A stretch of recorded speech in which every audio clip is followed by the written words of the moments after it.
Boys and girls, it's Mrs. Tango again. I hope that you enjoyed your weekend. It's Monday and time for some more classes and some more learning. I hope you're learning a lot, even though we're separate. Remember, you can always call me or email me, but you do have to do your classes and you do have to work on IXL. So please be sure you're doing everything. For English today, we're going to keep working on sentences. Last week, we learned that sentences have two parts. They have a subject and they have a predicate. The subject tells us who or what is doing the acting. The predicate tells us the action that they're doing. So, today we're going to take it a little bit farther. Today, we're going to look at some words in a sentence. They look like sentences, but not all of them are going to be sentences. So, let's look at the top of our page here. Sentences must have a complete thought. In other words, we have to know who's doing something and we have to know what they're doing, or what is doing something and what they're doing. So it has to be a complete thought. It has to make sense, basically.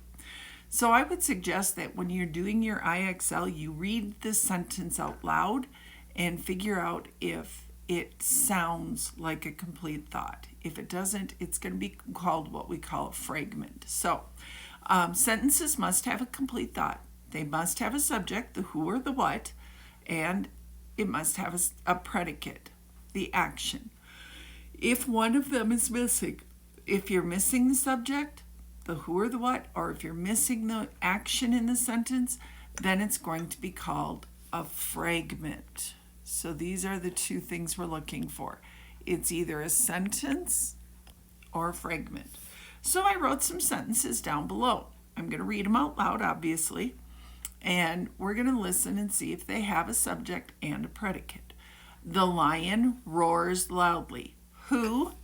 Lion. What does the lion do? Roars. Okay, there's my simple subject and simple predicate like we learned last week.